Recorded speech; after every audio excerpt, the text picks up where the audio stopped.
मुग्धा और उसकी सास के बीच पूरा समय सास के किसी न किसी काम को लेकर मतभेद चलते ही रहते हैं। बहू, ओ बहू, जरा चाय बना दे। मुग्धा चाय लेकर आती है। ये लीजिए, और कुछ चाहिए? अरे नहीं, बस चाय पीने का मन था। जाओ, तुम दूसरा काम करो। चाय पीने के थोड़ी देर बाद सास दोबारा मुग्धा को आवाज लगाती है। अरे बहू रे, आओ बहू, जरा हलवा तो बना दे, मीठा खाने को मन हो रहा है। इसी तरह मुग्धा की सास पूरा समय कोई ना कोई काम बताकर उसे रसोई से बाहर तक निकलने नहीं देती। कभी चाय, कभी हलवा, कभी पानी तो कभी दूध, हर समय खाने को चाहिए और उसके लिए अपने हाथ पर बिल्कुल नहीं हिलाने। परेशान किया हुआ है इन्होंने। सास की जबरदस्ती परेशान करने की आदतों से दुखी मुग्धा एक शाम सचिन के साथ अपने कमरे में बैठी हुई बात कर रही होती है। सुनो जी, मम्मी जी की ये जानबूझकर मुझे परेशान करने की फरमाइशों से मैं बहुत फ्रस्ट्रेट हो चुकी हूँ। पूरे दिन में 1 सेकंड का आराम नहीं मिलता। रसोई से बाहर कदम रखती नहीं कि बहू ये बना दे, बहुरी वो बना दे। अरे इनकी फरमाइशें चलती ही रहती है। अरे मुग्धा, माँ खाने की शौकीन है, पर उम्र हो चली है, खुद खाना नहीं बना सकती, इसलिए तुमसे बोलती है। अरे तो शौक भी उम्र देख कर रखने चाहिए ना। समझ में नहीं आता, हर समय फेविकॉल का जोड़ लगाए सोफे से चिपकी बैठी रहती है। इतना सब डाइजेस्ट कैसे हो जाता है उन्हें? अरे तुम मेरी माँ से इतनी नफरत कैसे कर सकती हो? मैं उनसे नफरत नहीं करती जी, बस परेशान हूँ। जहाँ मुग्धा अपने पति से ये सब बोल रही होती है, वहीं उसकी सास भी कमरे के बाहर दरवाजे से कान लगाए सारी बातें सुन रही होती है और अगली दोपहर रसोई में मुग्धा के पास जाती है। बहू, आज ना मेरा कुछ मसालेदार खाने का मन है। तो चाय बना दूं? मुझे बहुत पसंद है। अरे ना, ऐसा कर लिट्टी चोखा बना ले। और हाँ, जितना मसाला बातों में मिलाकर पति को सुनाती हो ना, सब्जी में भी वैसे ही डाला करो, खाना स्वादिष्ट बनेगा। सास की बात सुनकर मुग्धा हैरान रह जाती है। मतलब अब पूरा समय मुझ पर हुक्म चलाने के साथ बंद कमरे में हुई पति पत्नी की बीच की बातें भी सुनती है? अरे बात जब मेरी थी तो सुनने में क्या दिक्कत है?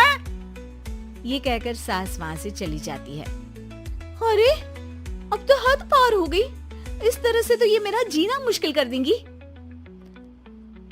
मुग्धा सास की हरकतों से परेशान उसका हल सोचने लगती है और इसी तरह कुछ दिन बीत जाते हैं, जिसमें सास का जन्मदिन आता है।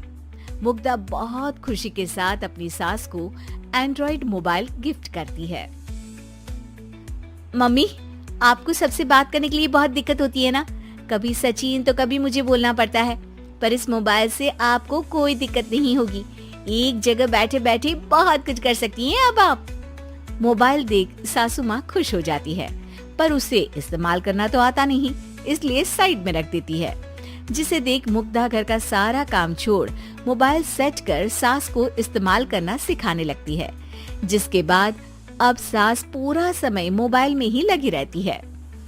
हाय, जब से मम्मी को मोबाइल मिला है मेरी लाइफ में कितनी शांति आई है। अच्छा है, इसी तरह बिजी रहे तो मैं भी सुकून की जिंदगी जी पाऊंगी। अब मुग्धा जब मन करे काम करना, जैसा चाहे वैसा खाना बनाकर खाना, पूरा समय रिलैक्स और खुश रहने लगती है। क्या बात है, आजकल तुम बहुत चहक रही हो। अरे मम्मी जी से छुटकारा जो मिला है, अब ना फरमाइशें ना छुप छुप कर बातें सुनना। अच्छा, तो मोबाइल गिफ्ट करने की ये स्कीम थी। इसी तरह दिन बीतते हैं और अब मोबाइल पर लगी सास फरमाइशों की जगह सवालों के लिए बहू को आवाजें लगाना शुरू कर देती है। अरे बहू सुन तो, देख जरा किसी का फोन क्यों नहीं मिल रहा? रिचार्ज खत्म हो गया है, पर अभी 4 दिन पहले ही तो मैंने किया था, इतनी जल्दी कैसे खत्म हो गया? अरे मैंने कल तेरी कनाडा वाली मौसी सास से 3 घंटे बात की थी ना। क्या? इतना महंगा तो मोबाइल भी नहीं आया जितना महंगा इसका रिचार्ज पड़ रहा है। इसके बाद तो जैसे मुग्धा के दिन के 24 घंटे में से 20 घंटे सास के पास उनके मोबाइल रिलेटेड प्रॉब्लम सॉल्व करने की ड्यूटी ही बन जाती है। अरे मुग्धा, ये मोबाइल में अचानक तेरी मौसी सास की शक्ल क्यों दिखने लगी और ये तो हिल भी रही है। मम्मी, ये गूगल डुओ का वीडियो कॉल है। इसमें आप बात करने के साथ एक दूसरे की शक्ल भी देख सकती हो। अच्छा, ये तूने मुझे पहले क्यों नहीं बताया? अब बताने के लिए पहले नहीं बताया। इसी बीच सचिन भी वहाँ आ जाता है और सास अपनी वीडियो कॉल में बिजी हो जाती है। क्यों, सास बहू में क्या गपशप चल रही है? इसे गपशप नहीं, दिमाग का दही होना बोलते हैं।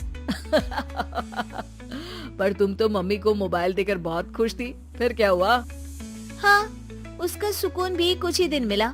अब घर के टंटे खत्म हुए तो मोबाइल की टिंग टिंग शुरू हो गई। देखो भाई, कुछ पाने के लिए कुछ खोना तो पड़ता है। आखिर तुमने मोबाइल अपने फायदे के लिए ही तो दिया है, तो फिर सवालों के जवाब भी देने पड़ेंगे, क्योंकि जब तक उनके हाथ में ये फुंथरू रहेगा तुम्हारी लाइफ में प्राइवेसी और सुकून रहेंगे। कहने का मतलब है अगर इससे प्यार बढ़े तो दाग अच्छे हैं। अरे मुझे पहले दिन से ही पता है मोबाइल किस मकसद से दिया गया है। भूलो मत, इससे पहले मैं बातें ही सुनती थी। सास की ये बात सुनकर मुग्धा शॉक में और सचिन हंसता रह जाता है।